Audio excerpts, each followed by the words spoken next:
Dobre, som nesmierne šťastný, že môžem privítať, alebo že môžem mať pri sebe členov kapely Čikiliky Tua, po mojej pravici Martin a po mojej lavici Ľubo. No, a chalani, ako sa cítite už len kvôli tomu? Nepripomína vám to nejaké také iné letovisko, keď ste tu na námestove? Je to veľmi pekné, my sme tu boli predtým na inej akcii, tu hneď v tomto areáli a ešte to nebolo postavené, ale teraz, jak je to po novom, je to nádherné, je to krásne. Je to úplne nádherné. Dobre, a ďalšia otázka. Na Ľuba, máš pocit, že ťa nejakým spôsobom, alebo že kapelu Čikiliky Tua nejakým spôsobom akceptujú v tých análoch?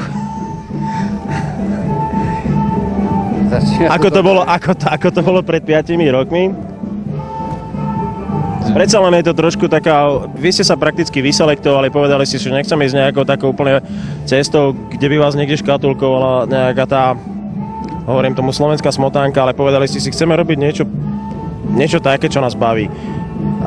Tak my sme sa ani veľmi nejak nevyčleňovali z ničoho, my sme si robili jednoducho celý čas, čo nás baví a takto všelijak sa to linula tá naša sinusovka, alebo jak by som to nazval.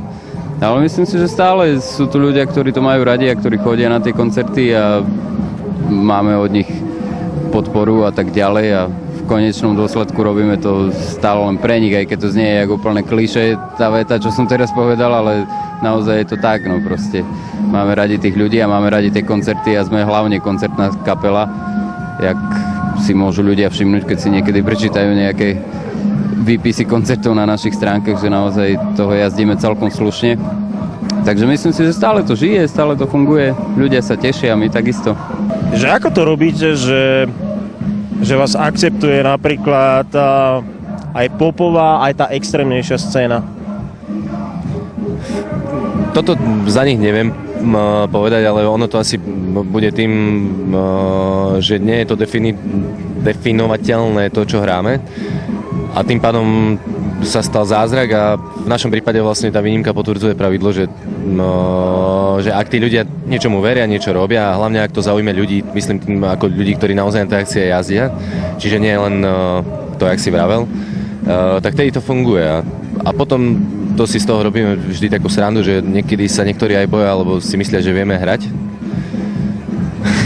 Z tých obav skôr to niekedy vychádza. Chcem povedať, že v prvom rade som si viac než istý, že viete hrať, ale prejdem k takým veciam, že samozrejme máte v rámci albumov napísané, že kto píše texty.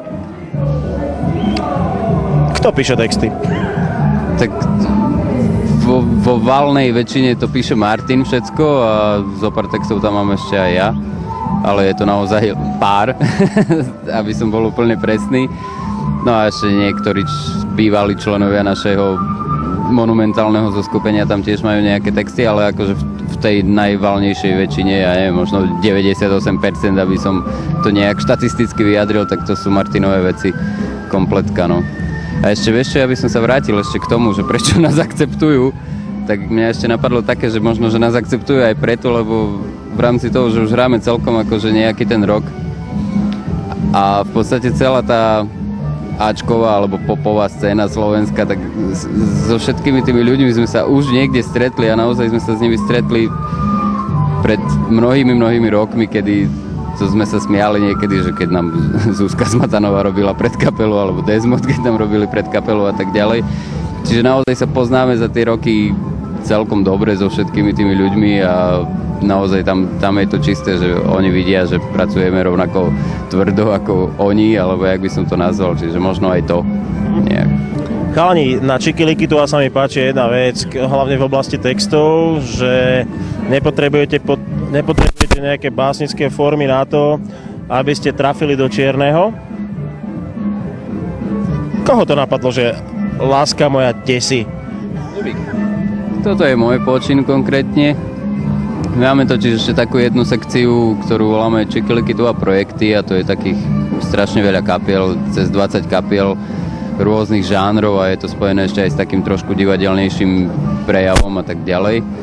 No a vlastne tá láska moja desí je zo sekcie z tých projektov, takú tam máme kapelu, ktorá sa volá Huci Prerie tak to sme akože použili odtiaľ a keďže ľuďom sa to hrozne veľmi páčilo a tak ďalej, tak sme sa rozhodli, že zaradíme niečo z tých projektov aj na oficiálnu platňu, oficiálny nosič našej kapely.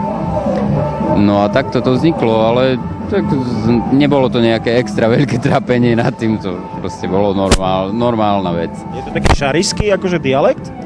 No toto by som skôr už nazval prešovským dialektom, lebo základ má v šarišskom nárečí určite, ale v Prešove sa rozpráva trošku ináč po šarišsky, jak všade navokol. Čiže skôr používame ten prešovský dialekt, no. Úžasná vec, ináč, čo sa týka takýchto vecí, či už prešovský, šarišský, akože nepodstatné, hlavne vec, že to vyznelo tak, ako to vyznelo, hovorím stále, trefa do čierneho, ale ten imič, ten ma takisto zaujal, keď vidím tú plaveckú čiapku, čo máš na hlave, vždycky mi to pripomína to obdobie pred 89. rokom, keď sa za 2 koruny požičiavali čiapky na plavárni. To si k tomu ako prišiel? Tá príhoda je veľmi jednoduchá, keď vlastne tá kapela... Plávaš? Iba keď hram. A ináč sa tomu nevenujem. Bolo to veľmi jednoduché, u nás doma v Prešove bolo veľa kapiel, ale väčšinou keď boli nejaké prehliadky mladých kapiel, čiže hralo tam viac, tých účinkujúcich bolo viac, tak boli tam metalisti, oni chodili strašne vyzbrojení, to ešte proste bolo fakt v plnej forme, čiže nebolo to teraz, jak tí moderní metalisti už sú takí pekní, ale tam to bolo naozaj stará škola. A tým pádom sme vôbec nevedeli, ako na to ľudia zareagujú, tak sme sa len dohodli deň predtým, že sa oblečieme inak, tým pádom vlastne sa to nejak trošku odlíši od toho štandardu a každý si donesol nejaké veci a ja som mal vlastne tieto, tak už som si ich nechal. Do akej miery vnímate vašu tvorbu v zmysle určitej recesie? Vieš čo, veľa ľudí nás označuje jak recesistickú kapelu.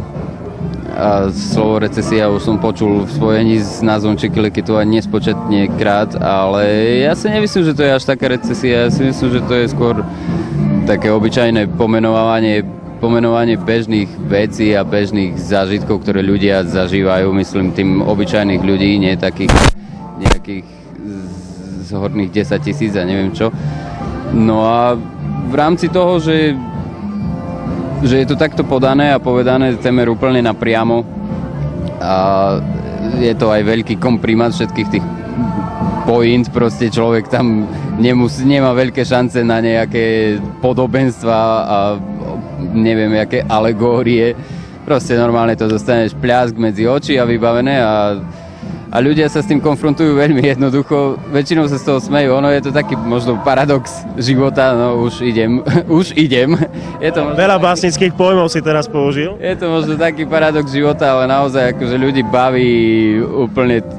bavia úplne tie najjednoduchšie veci, ktoré zažívajú sami, len v tých médiách naozaj sa s nimi nestretávajú, odkedy médiá existujú, tak sa s tým takým úplným prirodzeným prejavom a prístupom nestretávajú, čiže bavia sa na tom úplne najviac, aj keď niekedy sa naozaj čudujem, že na čom sa tu vlastne bavia, keď im spievam nejaký naozaj srdcervúci text, ktorý sa dá rovnako chápať úplne vážne, jak aj s veľkou nadsázkou a so smiechom na perách. Takže ono to nie je až taká recesia a taká sranda, jak si to možno mnohí myslia a prepisujú. Len v rámci toho, že je to ešte aj s tým dialektom a s tým všetkým možným dokopy a s tou show, tak príde im to smiešne.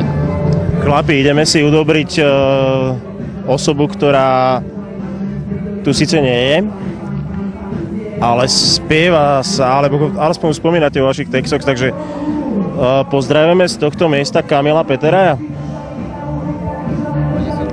Z letiska, poviem, z námestovského letiska pozdravíme Kamila Peteraja.